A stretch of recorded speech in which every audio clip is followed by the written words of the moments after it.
Injured some muscles in my back, and I'm starting some therapy day after tomorrow. So if you'll pardon me for sitting down to do my seminar today. I'm not used to doing that. This is my 42nd year lecturing, and I've never had to sit down before, but thank you very much. And thanks to Greg for inviting me to stop by. I just got back from Argentina and from Venezuela. I got out of there just as the marches started, right? Chavez was about to get kicked out. Sure enough, he made it, and he stayed in. So I go to dangerous places. I used to take 4 bodyguards when I went to Russia 10 years ago. Now it's down to 1. So somebody says, how's Russia doing? You can tell by how many bodyguards I have to take. And they're doing pretty good. But during those tough days, right, I took two security guys with me and picked up 2 more when we got into the country. But things are certainly changed and improving in Russia. I enjoy teaching capitalism to the Russians over the last 10 years. I'll be making this year my 5th visit to Russia and all other countries around the world. But it's a special privilege for me to be here today. Don, Greg, and I go back a lot of years. We call it the Tony Robbins days. Since he became out of the group that got together back then, he became probably the most famous, right, around the world. And those were extraordinary days. And I was sort of growing up along with everybody else back then. Because here's a good note to make, you that are involved especially in teaching and training. When someone speaks and someone listens, some unique dynamic things can happen. One, transformation. Transformation of the person who listens by ideas that might come at a timely time. Suddenly the lights go on, you're never the same again. But also you can be transformed by being the one who teaches, not the one who listens. That can certainly happen, but the one who teaches. If you struggle hard to make it clear for someone else, it makes it more clear for you. The English language is rather clumsy sometimes when we try to express what's going on in our head, let alone our heart. But if we choose the best words we can, and if we're sincere, and that's the underwriting theme of lecturing, trying to get an idea across to someone, whether it's one person of 1 or an audience of 1,000, is first of all sincerity, and hopefully today you'll find me sincere based on my reputation of now 40+ years. However, here's a good note to make. Sincerity is not a test of truth. We must not make the mistake of saying, he must be right, he's so sincere. See, that could be a mistake. Because it's possible to be sincerely wrong. So we don't judge truth by sincerity. You can only judge truth by truth. But hopefully you'll find me both truthful and sincere today. And I want to draw from, many years of experience and many years of exciting association with those who came so early, like Don, age 18. I think Tony Robbins was like 17. These were just young kids who came along, teenagers. Mark Hughes, who sat in my class, started Herbalife. He was 19. So these were teenagers, and they turned out to be superstars, making incredible contributions to themselves, their families, their country, their community, their businesses. And I couldn't be more proud than to come back at the invitation of Don and Greg and have a chance to sit down and spend a few minutes with all of you. If you're ready to take some notes, say I'm ready. Let me give you Jim Rohn's version and view of the 21st century. The year 2000 started a new century. 21 started what we call a new millennium. A millennium is a 1,000-year period. According to written history, we've covered now 6 millenniums. And now we've started the 7th millennium. And some scholars say it looks like this 7th millennium could be an extraordinary time in the history of the world. and I sort of tend to agree. Here's my view. Number one, unprecedented opportunity, 21st century. There's been nothing like it in the history of the world, certainly the last 6,000 years. The technology to do extraordinary things. We pick up a telephone now and talk to somebody on the other side of the world just as if it was nothing. Impossible to do all those years ago. Transportation. I get on an airplane in Los Angeles. 14 hours later, I'm in Tokyo. 5 meals, 3 movies, you're there. Before they shut down operations, I used to fly the Concorde. 3 hours, London, New York.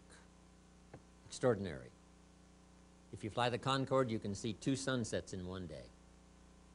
If you're in London, watch the sun go down. When you get to New York, you watch it go down for the second time. You can have breakfast in Paris, lunch in London, and dinner in New York, all on the same day, if you fly the Concorde. How many of you have heard that the sun always comes up in the east? Not true. If you fly the Concorde at 1,400 miles an hour due west, the sun comes up in the west. It's one of the most extraordinary sights to see if you haven't tried it. It's extraordinary. And you meet interesting people. I met Henry Kissinger on the Concorde. Before his accident, I met Christopher Reeve. Said to my business partner, we're going to be okay. Superman's on this plane. How lucky can you get? So, transportation, communication, technology, the whole thing has come to a point where these are going to be extraordinary years, especially these opening years of the 21st century. Here's what's next. Extraordinary opportunity for every business, every community, every country, every nation, every industry in the world.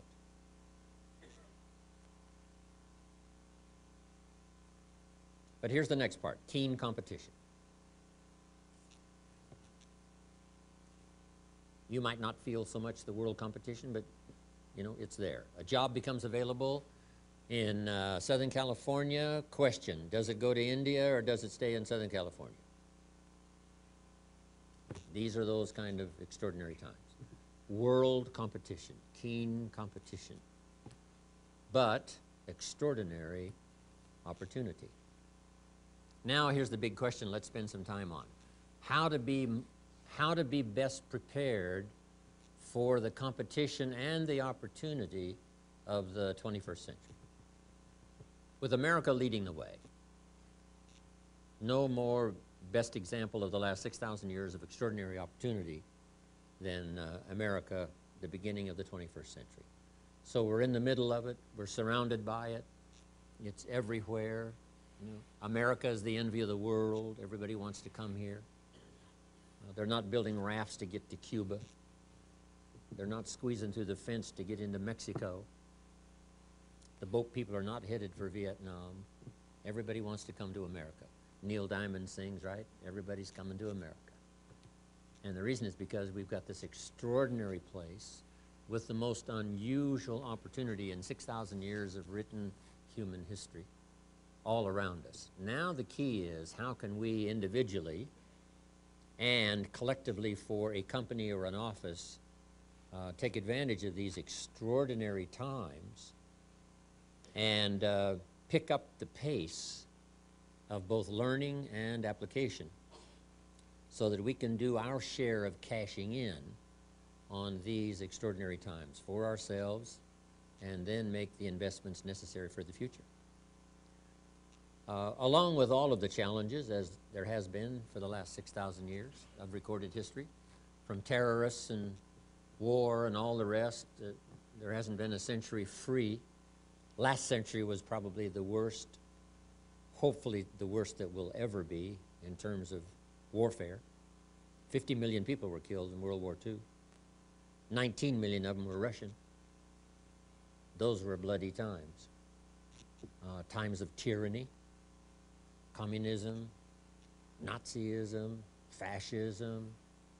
Hopefully those times are now behind us. Years and years ago, when I went to South America, every country had a dictator. Now all the dictators are gone. And in the whole world, there's just a few left. Saddam Hussein is in jail. You know, China and Cuba, there's just a few left. So these are extraordinary turns of events. But the key is now, how can we take advantage? Along with, you know, personal challenges and national challenges, international challenges that have always been with us. According to the storyteller, when there were 4 people on earth, one killed the other, wiped out 25% of the population. So it hasn't gotten that bad. But these are challenging times as well as times of extraordinary opportunity. So we have to be ready for both the challenge and the opportunity. So that's the key, how to be ready for both the challenge and the opportunity. The challenge that faces us every day, to do business correctly so we can secure the future. Speaking of real estate, there's an interesting story from the Bible. I'm an amateur on the Bible, but here's an interesting story. Maybe this will be the centerpiece of what I have to say today. According to the storyteller, here's the story for your notes. There were 2 nice people. This is the story of 2 nice people. Not one good, one bad, not one good, one evil. This is the story of 2 nice people. However, and that the big word however is what creates what we call the great human drama. God, I guess, is interested in drama. The storyteller tells us he created all these angels. I asked a colleague of mine, why do you suppose he did that? And he said, evidently God didn't want to be alone. I said, oh, that's as good an answer as I can possibly find. Then 1/3 of the angels, along with Lucifer, the leader, decided to make a move on God's throne and take over his place. They didn't make it and got kicked out of heaven, according to the storyteller. And so began the drama of the creator and the spoiler.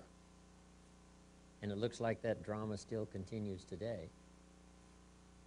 So we all have to face that. There's the story of 2 nice people, however. And here it is, about as simple as you can put it. One of these nice people built his house on the rock.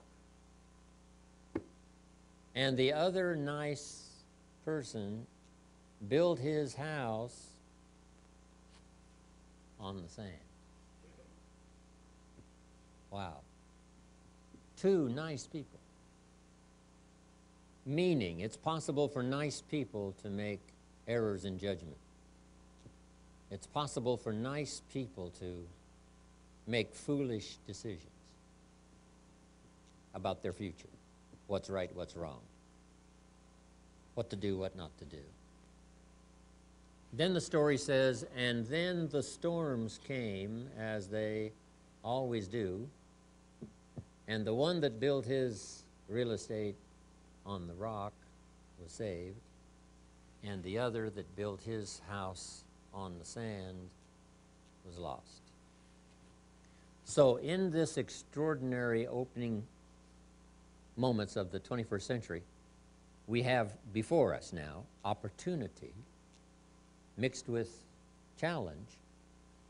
And the whole key for our office and for our company and for ourselves and for our family is, how can we best gather ideas, information, experience, learn from others, whatever, so that we build solidly our future, enthusiastically, yes, with great momentum, yes, prospects of great fortune, yes, but make sure we build on the rock and not on the sand. It's a moral question as well. It's a business question as well. It's a political question as well. When I first started going to Russia, they still had the great debate of communism versus capitalism. Communism said, capital belongs to the state, not the people. And we taught just the opposite. No, capital belongs to the people, not the state. Communists said, no, people are too dumb and stupid to know what to do with capital. So you have to take capital away from all the dumb, stupid people and give it to the all-wise, all-knowing state. And let the state run everything and let the people show up for their work assignment. They built on political and economic sand. We said, no, capital belongs to the people, not the state. If all the capital belongs to the state, it makes the state too powerful. And the corruption of power leads to an uncivil society. And sure enough, that's what happened, especially under communism and Nazism and fascism.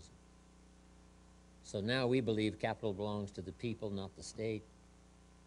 And the people, in the minds of the people, is where the ideas are to bring value to the marketplace, chance to make fortune, take good people with you, inspire others to do the same.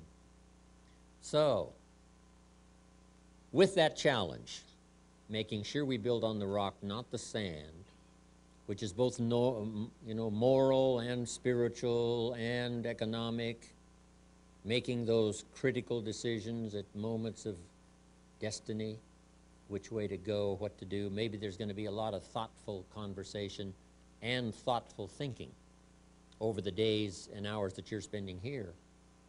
Not just new ideas on how to vitalize your business and make it run, make it double, make it multiply by 5 by 10, but how to walk the whole moral ground, ethical ground, as well as good, sound business principles and all the rest, so that for you and your future and your family, it's built on the rock and not on the sand. Now, how to accomplish that? Let me give you some good ideas. Here's number one. You have to have more than one skill.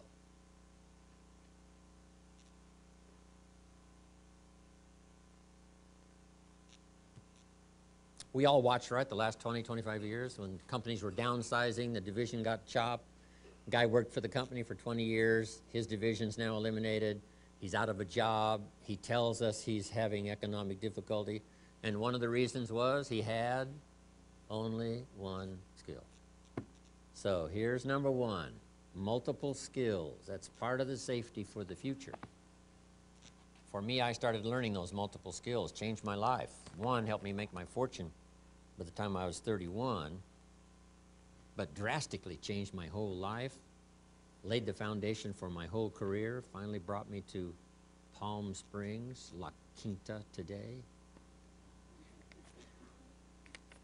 I made a list of those basic multiple skills I learned. I was raised in farm country in Idaho, southwest Idaho. I knew how to milk cows, but didn't pay very well.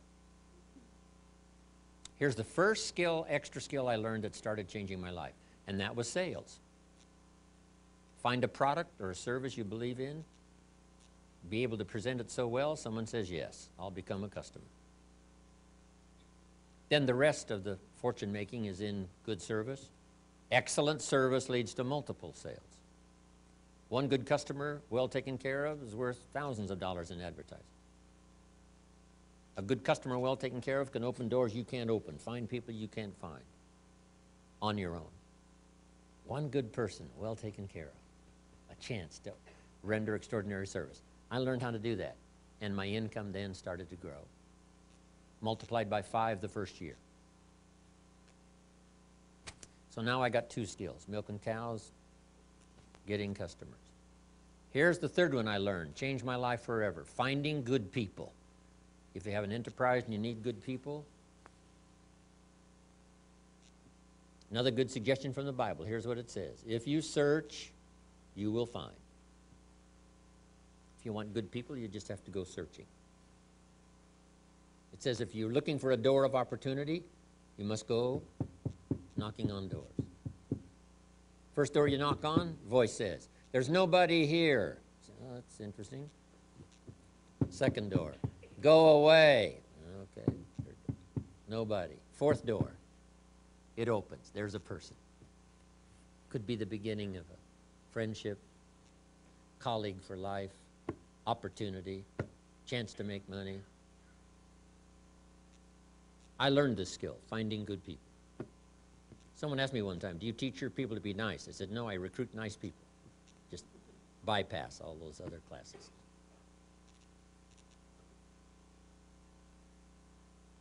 Finding good people. So now I got what? 3 skills. Milking cows, finding customers, getting good people. Here's the next one that really accelerated my income, and that's organizing, getting people to work together. And it's like the family, it's challenging. Different ages, different personalities, different temperaments. How do you get them all to work together so that the end result is positive and powerful? It's challenging, but it pays off if you learn it. Organizing independent people is like herding cats. If you've got the picture. Herding sheep is easy, right? They all quickly get going the same direction very quickly, but not cats. If you have 9 different cats, they're going how many directions? 9. But if you master it, if you learn it, how to shift, right? Understand a variety of personalities, temperaments, ages, all the rest. If you learn it, the income, this multiplied my income some more. Here's the next one, made me rich. Recognition. Promotion, recognition. Sometimes the company promotes for the major steps. I learned to recognize people for small steps of progress. Every little thing I could think of. Figure out rewards for small steps. And then here's a philosophy that really changed for me everything. Be so busy giving other people recognition, you really don't need it for yourself.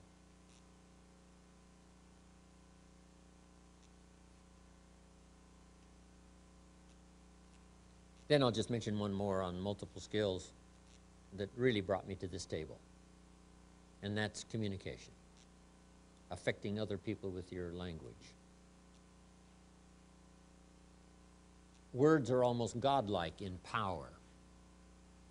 The storyteller says, in the beginning God spoke, said, let there be light, and there was light, giving us the idea God's words created light. And humans can get pretty close to that. What if somebody can't see how they could possibly be successful, and you came along choosing the best words you could and told your story? And when you finished your story, they said, now I can see. Now it's clear. Before I got here, I was blind. Now that you've talked to me, I can see. That's almost godlike in power. Person said, I was blind. Now I can see. In fact, while you were talking, some things dawned on me. See, that's marvelous. What does the dawn mean? Sun coming up. The lights turning on. We say by conversation, when you talk to somebody, it's possible for the lights to go on. They can see it. They can see it. Because there's more than one way to see. One is to see with your eyes, and the other is to see with your imagination, your understanding. Human beings can close their eyes and say, I see it, it's clear. I see it, it's clear. How can you see it with your eyes closed? No, there's another way to see. And it's possible by language to help someone to see. The possibilities, the opportunity, the future, to see the answers, to solve a whole variety of human problems and challenges.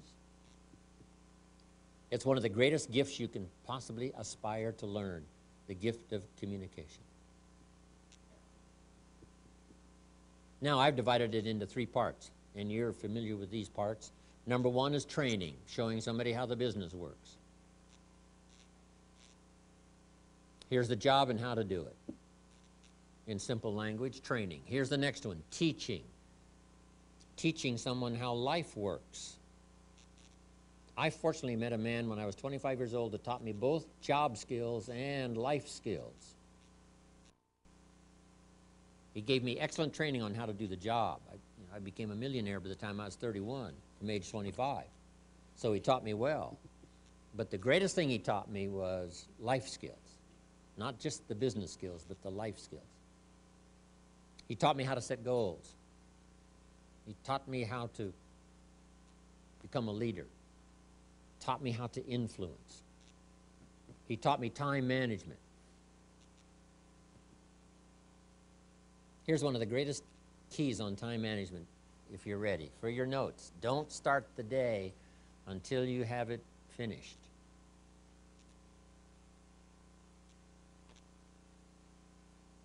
Building a good day is like building a house. When would you start building the house?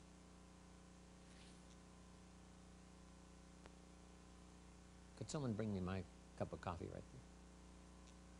Thank you. When would you start building a house?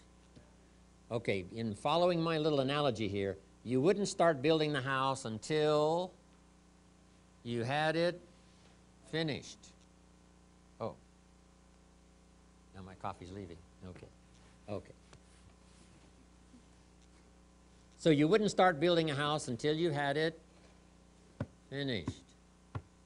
If you're just out there laying bricks and somebody says, "What are you building?" you say, "I have no idea." See, they'll come and take you away, right? Take you away to a safer place. So don't start the day until you have it finished. A good plan for constructing a good day. Here's one that's a little tougher. Don't start the week until you have it finished. And even tougher, but the payoff is great. Don't start the month until you have it finished. This is the extraordinary gift that humans have, the ability to finish it first, then start it. It's like turning nothing into something. What are the elements of turning nothing into something? Only humans can do this. Here they are. Number one, imagination. Imagine the possibilities. It's hard to say imagination is not something. It's just that it's not tangible. Imagination it's not a table, tangible. But it is powerful. Imagination. Thank you, my dear, for that long journey. Saved my life. Thank you.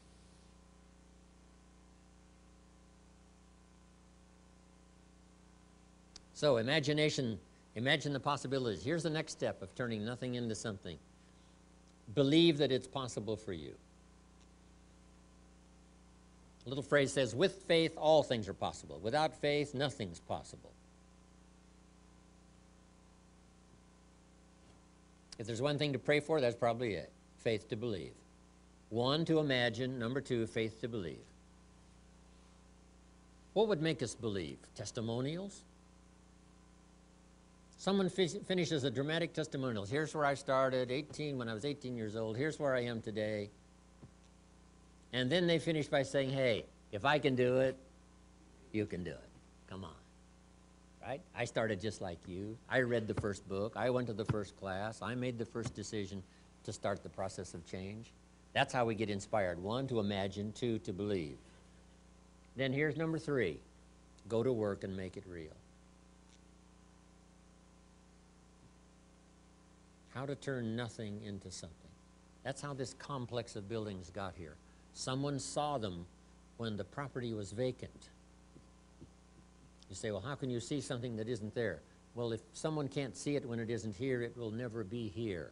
And some people can see it so clearly, they could give you the artist's rendering and say to you, this is the building. You say, no, it doesn't exist. Say, yes, it really does. In thought, in mind, in imagination. Then to believe that it's possible for you. Then simply go to work. That kind of teaching, that kind of training, right? The management of your time, the management of your money. I've been teaching now all these years the 70, 10, 10, and 10 on the management of your money. A lady not long ago told me she was in real estate. I said, how many properties do you own? She said, no, Mr. Rohn, I sell real estate. I said, let me ask the question one more time. How many properties do you own? She said, not any. So here's what I said. If you sell real estate, you make a living. If you buy real estate, you make a fortune. I've averaged building a couple of homes a year up in Idaho, where I grew up. I still have the old family farm, southwest Idaho, overlooking the Snake River. I'm in the path of progress, so a couple of homes every year. Let me tell you one of the incredible real estate stories. 13 years ago, Rohn Wagenhals up in Carmel, California, said, Mr. Rohn, I have this neat little condo downtown Carmel where I know you want to live. I said, yes, I do. And he said, it's really small, but it's right there downtown, one bedroom. And he said, I want $80,000 for it. I said, nobody's going to pay $80,000 for this tiny little... If you weighed 200 pounds, you couldn't get in the shower. I mean, this is a real tiny place. I happened to be in Carmel about 5 or 6 weeks ago. Someone says, you might be surprised to know Ron Wagenhall's condo is still up for sale. And I hadn't looked at it before. I said, would you like to see it? It's just here a couple of blocks. I said, yes. I went and looked at it. Up 3 flights of stairs, this little tiny place, $650,000. So, Ron Wagenhals has thanked God every night before he goes to sleep that Jim Rohn did not buy this condo from him. Speaking of real estate, I have a home in Phoenix at the Biltmore, Arizona Biltmore complex. The last 2 houses before you arrive at the golf course, the country club, on lots. This is not 10 acres, 20 acres, on lots. The one back of the one that's right at the country club is $8 million, and the one right next to the country club is $15 million. Unbelievable. So all of you know all those stories, right? We shoulda not just sold real estate, we shoulda bought real estate. Dan McBride had a great idea all those years ago. Jot this one down. This is good. Don't buy the second car till you bought the second house. It's not cars that make you rich. It's houses that make you rich. I taught this in Mexico. Sarah Alfaro picked it up 10 years ago. The 70, 10, 10, and 10. And she not only does it, she teaches it. Now she makes about, I don't know, $35,000, $40,000 a month down in Mexico, which is a lot of money in Mexico. Sarah calls me the other day and said, Mr. Rohn, I'm going shopping today for my 3rd car. I said, well, congratulations, Sarah, because I've just finished paying for my 3rd house. So, speaking of real estate. Anyway, where was I before I got off on that wild trip up to Carmel, California, where my grandchildren live? Okay, teach investing. Right. Earning money makes you a living. Investing money makes you rich. We teach kids now not to have a savings account because it's not savings that makes you rich. We teach kids to have an investment account, right? It's investments that make you rich. It should be the goal of every American someday to be financially independent. I remember reaching that all those years ago. Here's what my father taught: debt-free, financially independent. Here's why. When you reach that point, you can now work for joy instead of necessity. And usually you produce many times more productivity working for joy than working for necessity. Communication, learning those kind of skills, help transform people's lives. Now here's the last one on communication: learning to inspire, helping people to see themselves better than they are. Yes, here's the person you are, making some mistakes, errors in judgment, but here's the person you can become. Fortunately for me, I met someone who was gifted in this. He knew how to inspire. He only went to the 9th grade in school, never finished high school, never went to college, never went to university. And he put things in very simple terms, but he had this gift of helping to inspire.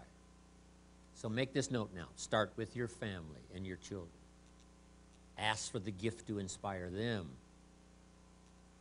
Then your employees, then your colleagues, then those who work for you. These skills now, learning these multiple skills, is going to ensure economic safety for the future. So to take advantage of Century 21, learning the skills, learn more than one skill. Here's number 2. It would be helpful to know more than one language. The world is getting smaller and smaller. When I was growing up, my father spoke German, but he never taught me. My mother spoke French. She was English, but she spoke French. She never taught me. I could have learned those 3 languages growing up. But back then, you know, our parents said, hey, leave all the old world languages behind, right? This is America now, just English, just English. But that's not true anymore. Some of my business colleagues who speak 3, 4 languages make $3, $4 million a year. Those languages are so helpful. So make this note. If you think the time has passed you by to learn the 2nd, 3rd language, give it as a gift to your children. Because it's going to be incredibly useful. Multi-skilled, multilingual in the 21st century.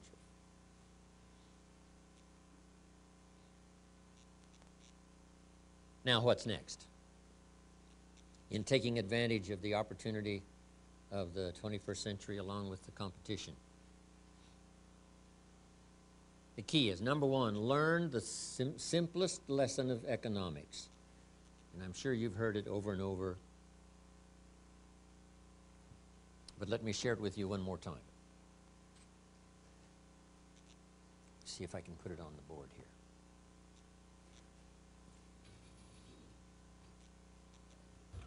Hey, no problem.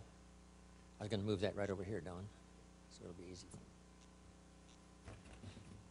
I like my name in lights here. That's really good, Don. Appreciate that. Mama said one day, if you're good. Big screen. If you're good, yeah, I see that. I'm trying to see both screens at once, Don. So. Okay, you've seen this probably, 1,000 times. We get paid for bringing value to the marketplace.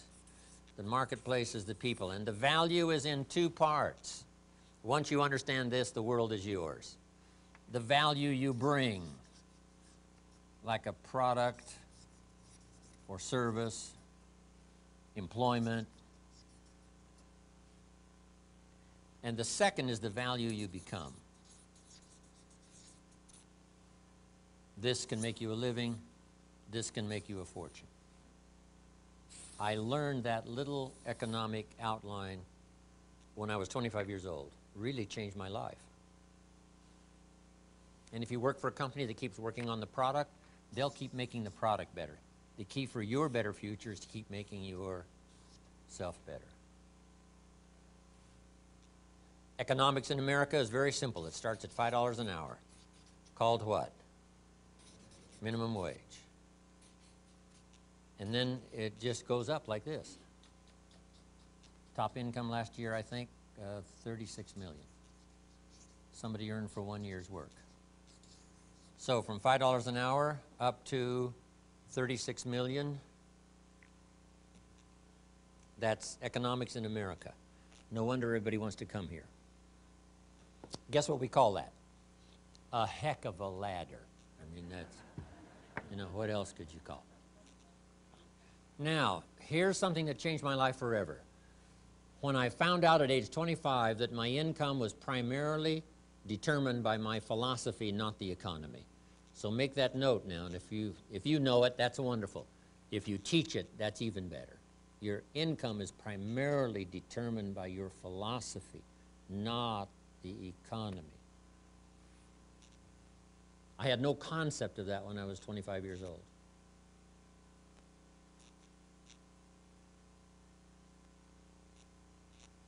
I would have sworn to you. Because when my mentor said to me, how come you're not doing well, I showed him my paycheck. I said, look, this is all the company pays. He said, no, that's all the company pays you. I thought, well, that's a new way to look at it. So, speaking of philosophy, how would you go from $5 an hour to $6 an hour? Let me give you some examples on philosophy that can get you from $5 an hour to $6 an hour. Here's number one. Wait for the government to change the minimum wage. That's simple and easy, right? If you wait long enough, sure enough, the government will change the minimum wage, let's say, to $6. Now, by law, the company must pay you $6, so you're home free. You say, yes, but how long will it take? Answer, I'm sure much longer than you want to wait. But that's the first philosophy, wait for the government. Here's number two, wait for the company to pay you $6 an hour. How long will that take? How often is the review? 6 months, 1 year, let's say you don't make it. Second year, say, well, that's a long time to go from 5 to 6. It is a long time, but that's the next philosophy, wait for the company. Here's the third philosophy, and that's to go on strike. We call it the philosophy of demand. I demand $6 or I won't work. Now, if you're by yourself, this is a risky philosophy. If you've got 1,000 people now to take with you to the company and say, all 1,000 of us will not work unless we get $6, now you might have a chance. But by yourself, this philosophy doesn't work very well. The philosophy of demand only works by collective bargaining, we call it. Okay? And it does work. However, it's very limiting. You might get an extra penny or two, you might get an extra dollar, you might get an extra benefit, but it's very limiting, the philosophy of demand. And here's what for sure, jot this down. Using the philosophy of demand, you cannot get rich if getting rich is of interest to you. You can't get rich using this philosophy. Gosh, it's so sad when somebody is in the right country and they got the wrong philosophy. So you can't get rich by demand. So now, what would be the next philosophy that might work better for all of us, and I'm sure it's one of the reasons why all of us got here to this room today. Here it is, the philosophy of performance. The philosophy of performance simply states, I will perform so well, arriving early, staying late, doing all the extra things, that the company would easily be justified in paying me $6. My father gave one of the greatest seminars in a simple little sentence. Here's what Papa said. I wish he was here to say it, but since he's gone, I'll say it for him. Here's what he said. Always do more than you get paid for. Now, some unions would argue with us on that point and say, no, that messes up the system. But this is what Papa said. Always do more than you get paid for to make an investment in your future.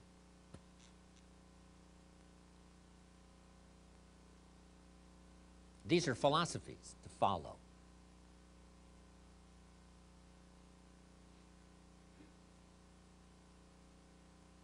Your income is determined primarily by your philosophy.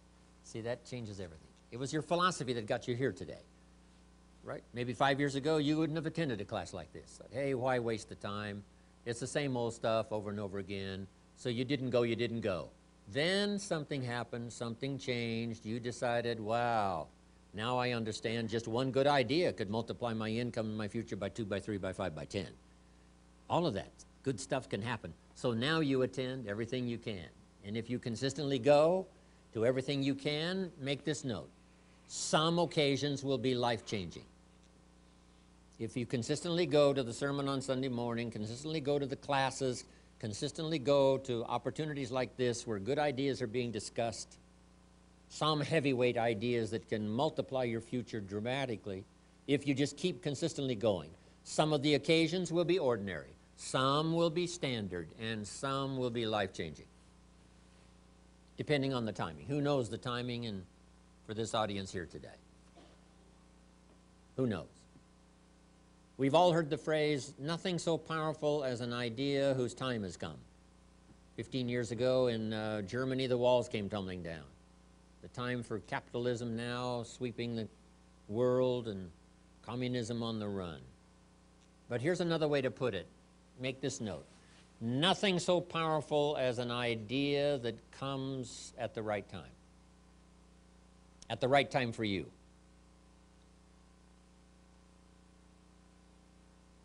It's like having a lock that needs 4 numbers dialed in. Maybe before you got here today, you had 3 of those numbers dialed in. You've been looking now for that 4th number. And who knows? Not because I'm doing the seminar, but because, you know, the occasion was right, and the lights were right, and the atmosphere was right, and the neighbors you've discovered here in this seminar setting were right, and Jim Rohn said it as best he could, and that was right, and all of it came together, and for you, this becomes an extraordinary day. And you find today maybe that 4th number, and the lock comes open, and there's the door for new prosperity, new surge in progress, understanding what you didn't understand before. And I hope for a lot of you today, this could be that 4th number. This could be one of those days you look back and say, that was one of the days that turned my life around. Whether it's a challenging day or a day like today. You've heard my Girl Scout cookie story, right? All those years ago, I got this little family. I'm not doing well. I'm struggling. I'm 25 years old. I hear this knock on my door. I go to the door. There's a little girl about this tall selling Girl Scout cookies. She gives me the big pitch. Best organization in the world, the Girl Scout. We got these cookies, $2 for a box of cookies, several flavors. What do you want? And with a big smile, she very politely asked me to buy. No problem. I wanted to buy. Big problem. I didn't have $2 in my pocket.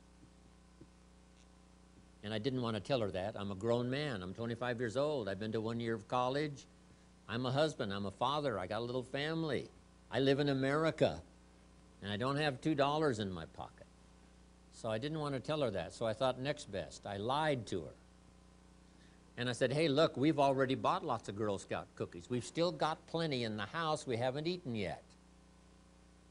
She said, okay, wonderful, thank you very much, and she leaves. When she leaves, I say to myself, I don't want to live like this anymore. I mean, how low can you get lying to a Girl Scout? I mean, right? There ain't no lower, believe me. This is it. I was just so happy it was not on the world stage. It was just me and the Girl Scout and God, which is enough. I promised myself that day it would never, ever happen again. So some days are dramatic. Some days are traumatic. And then some days explode progress like you've never seen it before. So I don't know what kind of a day this is for you, but if I choose good words and share good ideas in a good manner, with sincerity and hopefulness that maybe this is the right day for some of you, no telling what stories may come spinning out of this session here today. So, economics, pretty simple to understand, bring value to the marketplace. And the biggest part is the value you become. Working on your philosophy and all those other things. Let's go up this ladder now just to illustrate a point. Is it possible to multiply your income by 10? All kids need to hear this. It's not being taught, I don't think, in the local schools. You have to come to a Jim Rohn seminar to hear this. I never heard it until I was 25. It's possible to multiply your income by 10. If we searched around the Palm Springs area, could we find somebody that makes $50 an hour? And the answer is yes, of course. So it's possible to multiply your income by 10. Could you multiply it by 10 again?